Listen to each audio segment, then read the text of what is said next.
C'est un peu autour du tribalisme, d'actualité. Donc, Claudel, comme je te le disais tout à l'heure, on fait une publication sur les réseaux sociaux par rapport au week-end de l'écrivain qui se tient dans quelques jours. Ouais. Et sur la fiche, il y a Claudel Noubissi, Bamleke, Madame Pouene, Bamleke, Thierry Niamen, Bamleke. Et maintenant, tout en bas, on a Eric Alindou. Je ne sais pas trop d'où il est, Eric Alindou. Mais jusqu'à ce moment, pour moi, la fiche, ça n'a rien évoqué. Moi, c'est des personnes. Et sauf que ce sont les commentaires qui me font remarquer que vous êtes des Bamleke, tu vois. Ce sont les commentaires qui me font remarquer que vous êtes Bamleke. Et là, je me rends compte que beaucoup de gens disent ouais, l'événement, c'est seulement pour les gens de l'Ouest, il faut seulement aller à l'Ouest et tout. Ouais. Et toi qui es dans cet environnement aussi, toi qui es dedans, comment est-ce que vous vivez avec ça au quotidien? Alors, j'ai envie de dire que le tribalisme n'est pas né en Afrique, ni au Cameroun. C'est clair. Le racisme, c'est une forme de tribalisme aussi, peut-être à une échelle ou en prenant en considération des critères qui sont différents.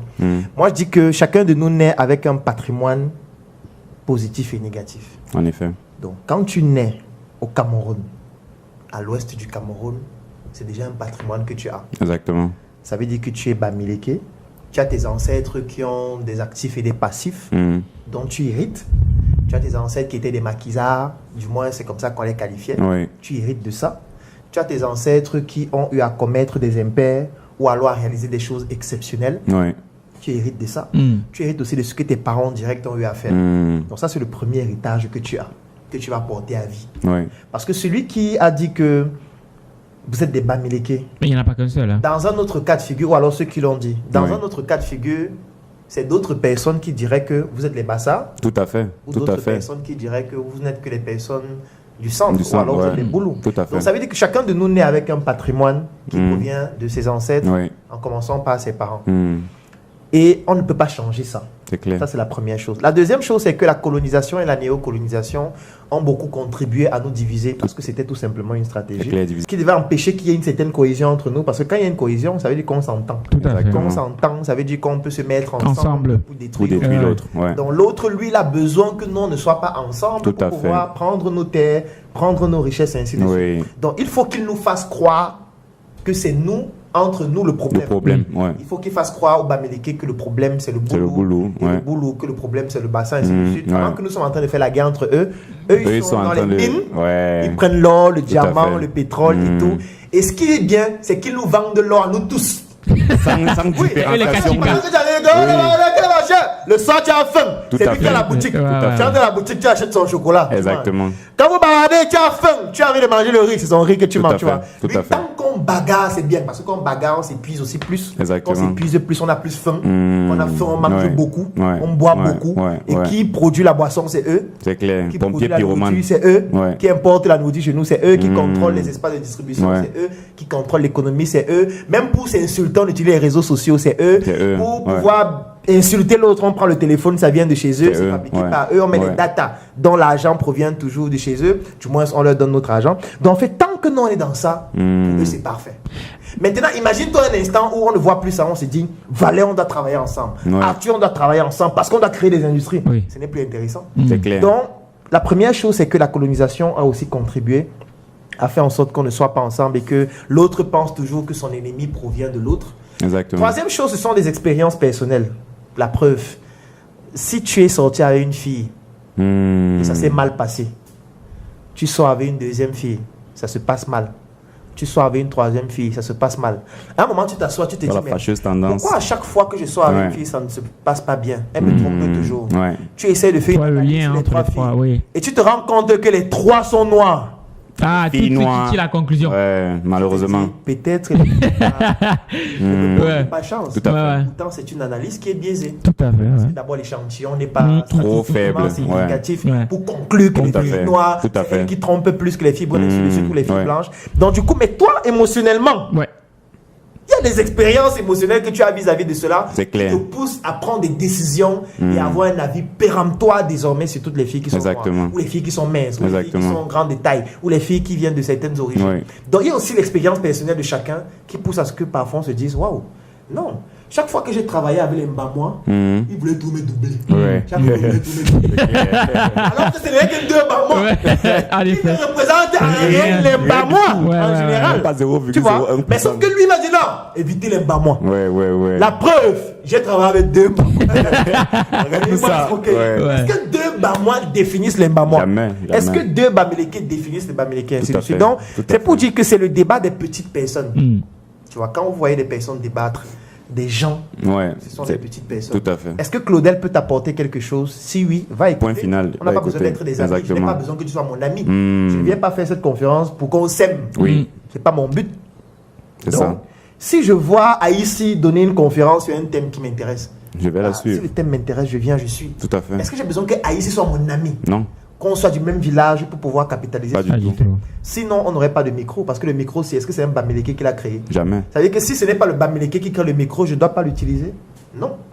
Donc voilà le problème qu'on a globalement. Mais maintenant, c'est au-delà. Parce que j'ai dit que le tribalisme, ce n'est qu'une version du racisme. Oui. Parce que le racisme, maintenant, c'est juste au niveau de la couleur de peau. Mais qui en fait traduit beaucoup d'autres choses. Quand on voit ta couleur de peau, on voit quoi? On voit la colonisation, on voit l'esclavage, on voit les Noirs qui ont toutes les richesses, toutes les matières premières, mais qui n'arrivent à rien faire. On voit les feignants, on voit les gens qui commandent tout le temps, on voit les gens qui vivent de l'aide au développement. En effet. On voit des pays dont le budget est à 80%, 50%, 30% lié à l'aide au développement. Tout à fait. C'est-à-dire des mendiants. Oui, en effet. Du coup, quand on te voit noir, on voit en fait toute cette image-là. Du coup, on met ça sur toi. C'est pour ça que je dis toujours que quand on est un noir en Occident, on aura toujours des problèmes. Forcément. Exactement. Parce que chaque fois qu'on te voit, on voit cet héritage. On te dit, tu rentres quand? Tu as fini de trader, tu dis oui, mais tu rentres quand? Non, ça c'est tout à fait Tu vrai. vas dire que non, je suis né ici, je suis français, on dit que oui. Tu es naturalisé français. Mais C'est ça. tu rentres quand? Tu ne peux pas être français. Non, c'est clair. Tu peux être noir français, ça n'existe pas. Non, ça C'est n'existe juste pas. le socialement correct. On t'a signé un document, on t'a donné un passeport Bordeaux, c'est bien. Parce qu'on te respecte.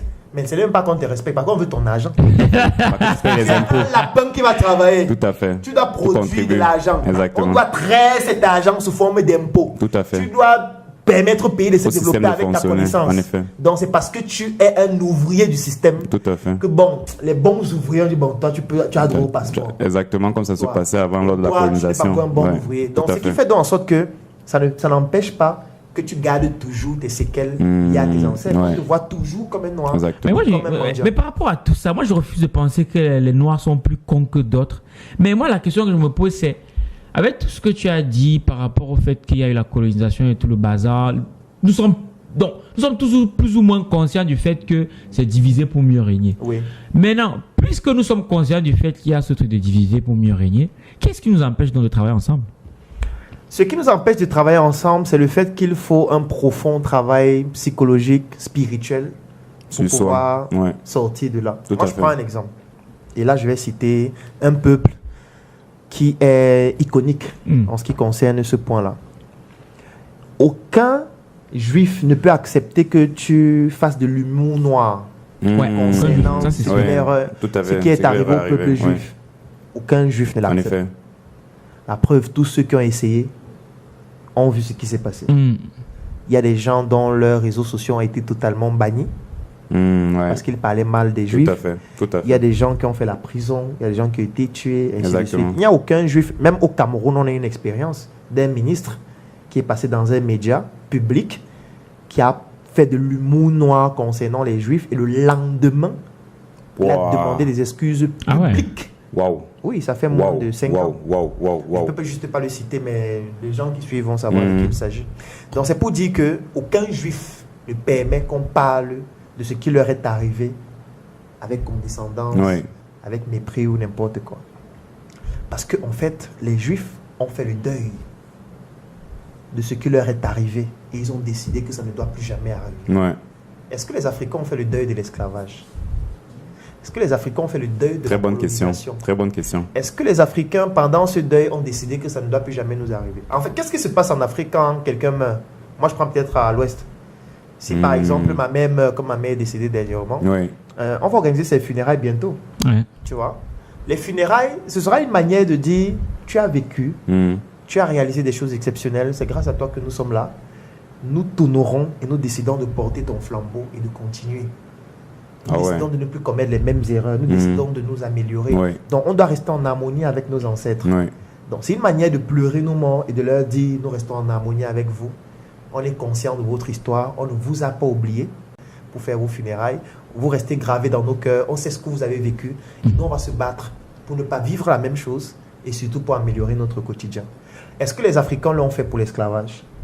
Parce que je tiens à préciser que l'esclavage, c'était 1400 ans. Hein. Ah ouais. Je ne sais pas si on réalise ce que ça veut dire. Moi, si je prends le Cameroun a à peine 60 ans. À peine, à peine. Mais on vous dit que quelque chose a duré 1400 ans. C'est clair que ça marque... Vous pensez que ça ne laisse pas des séquelles profondes depuis? Bien sûr que si. Laissons même l'esclavage. Il y a eu la colonisation. Il y a la néocolonisation actuelle qui est économique. Ça laisse des séquelles. Donc, du coup, ces séquelles-là, il faudrait qu'à un moment donné, on décide de mettre un stop. Et pour mettre un stop, il faut qu'on fasse le deuil. Le deuil, ça veut dire quoi? Ça veut dire qu'on n'est plus dans le déni. On n'est plus dans les pleurs. On pleure, non. Il faut passer par ces phases de deuil. Jusqu'à arriver à l'acceptation. On doit passer à l'étape suivante. Tout à fait. Et dans l'étape suivante, il ne faut plus que ces choses se reproduisent. C'est ça le deuil, en fait. Tu vois, parfois, quand tu perds un être proche, au début, tu n'y crois pas. Tu dors, tu vois la personne. Exactement. Tu te dis que non, elle va revenir. Oui. Après, un moment donné, une autre phase. Tu dis non, elle est morte. Il faut que je l'accepte. Il faut qu'on accepte. Maintenant, il faut qu'on passe à autre chose. Qu'est-ce que j'apprends? Il faut qu'on continue. Il faut qu'on perpétue cette personne. C'est pour ça qu'en Afrique, on ne meurt pas, puisque tu as toujours un successeur qui prend un chapeau qui est très lourd au village, qui symbolise le poids des responsabilités.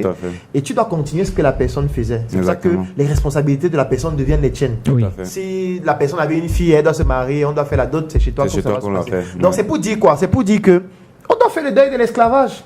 Le deuil de la colonisation et décider que ça ne doit plus se passer. Et décider que ça ne doit plus se passer, ça veut dire qu'il y a des actions qu'on doit poser. Par exemple, au Cameroun, il ne devrait pas avoir une avenue Kennedy.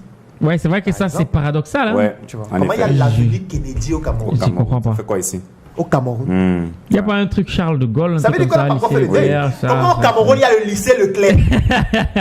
Leclerc, un général qui était là pendant la colonisation. Comment il y a l'hôpital La Kentini au Cameroun? Tout à fait. En fait, ça veut dire qu'on n'a pas fait le deuil. Exactement. Le deuil voudrait qu'on change le nom de tous ces édifices-là. Exactement. C'est la première chose qu'on doit faire. On met les noms des personnes qui nous rappellent notre histoire. Exactement. Les personnes qui ont marqué notre continent. On ne peut pas avoir le lycée Jos. Ça n'a pas de sens. Donc, ça veut dire qu'on n'a pas fait le deuil. Donc, on est toujours dans l'esclavage. On est bloqué. On est bloqué dans la colonisation. On pleure. Nos ancêtres faisaient ceci. Mon ami, on n'est pas dans un siècle historique. Ça sert à quoi de dire que mes ancêtres étaient trop forts alors qu'aujourd'hui tu n'arrives pas à manger? C'est clair, on dit que c'est ceux qui parlent de leur passé n'espèrent plus rien dans le futur. Oui, parce que si tu es nostalgique de ton passé, ça veut dire que dans ton présent, tu n'es pas en train de réaliser. Non, c'est sûr. Si mon ancêtre a construit des pyramides, je dois faire plus que ça. Je dois pas être à un niveau où il n'arrive pas à manger. Exactement. Ça veut dire qu'on va commencer à s'interroger si c'est vraiment ton ancêtre. Tout à fait. Ton ancêtre ne peut pas pousser la technologie à un niveau aussi élevé. Et toi, tu es aussi idiot. Tout à fait. Ça veut dire que soit tu n'as pas pris conscience de qui il était, ce qu'il a réalisé, tu n'as pas appris de ton ancêtre pour pouvoir développer et faire mieux. Mais soit ce n'est pas ton ancêtre. Tout à fait. Forcément. Soit tu viens d'ailleurs. Tout à fait. Et Claudel, justement, là, on a touché un point qui, je pense, est très, très, très important. J'ai l'impression que les Africains sont trop émotionnels. On n'est pas assez raisonnable. On se laisse porter par les émotions. Claudel a dit quelque chose. Oh, Claudel, là, il est toujours en train de dire que Dieu n'existe pas. Lui, il se prend pour qui? Pourquoi, d'après toi, on est aussi émotionnel? Pourquoi on ne passe pas au travers des émotions pour entrer dans le corps même qu'est la réflexion de se dire que si Claudel dit que Dieu est monté, pourquoi il le dit? Comment il le dit? Quelles sont les réflexions qui l'ont amené à cette affirmation? Quelle est d'après toi la raison pour laquelle les Africains sont si émotionnels? Alors, première chose, c'est que ce ne sont pas seulement les Africains qui sont émotionnels. Là, je porte d'abord ma casquette de médecin. Tout le monde l'est. Moi, je suis sur les pages des Américains régulièrement. Ils pleurent comme nous. Je suis sur les pages des Français. C'est les plus pleureurs au monde. Je ne sais pas s'il y a un peuple qui pleure comme les Français. Non, c'est clair que... Ils pleurent pour tout. Ils sont tous en train de pleurer. Oh, il y a ceci, il pleure. Oh, l'autre m'a mal parlé, il pleure. L'autre ne nous considère pas, il pleure. Ils créent des associations de pleureurs pour les causes. Donc, on ne va pas dire que c'est les Africains seuls qui pleurent. Tout à fait, les Occidentaux pleurent beaucoup plus que nous aussi. Maintenant, c'est eux qui véhiculent l'information que nous, on pleure beaucoup. Oui, c'est d'ailleurs l'émotion, l'expression l'émotion nègre vient de là aussi. Oui, parce que ça permet. C'est vrai. C'est une autre forme de racisme. Oui. C'est une forme de racisme. Quand on dit que vous êtes trop émotif. Vous pleurez trop. L'émotion est nègre. C'est une forme de racisme. Ouais, donc, on dit que le nègre ne réfléchit pas. Le nègre ne peut pas se concentrer sur un sujet, réfléchir de manière cohérente, alors que les Français pleurent tous les jours, les Italiens pleurent la crise tous les jours. Ils fuient leur pays. Donc, ce n'est pas seulement un problème des Africains. Tout le monde pleure. C'est pour ça qu'il dit qu'on ne pleure pas. Tout à fait. Et c'est pour ça que dans tous les continents, ça marque les esprits. Parce qu'ils sont des pleureux aussi. C'est pour ça que ça les touche aussi, puisqu'ils pleurent chaque jour. Donc, ce n'est pas seulement les Africains. Maintenant, spécifiquement concernant les Africains, c'est la misère. C'est la misère qui pousse à pleurer encore plus, et encore plus émotif. Pourquoi? Sur argentlivre.com, lisez et changez de vie.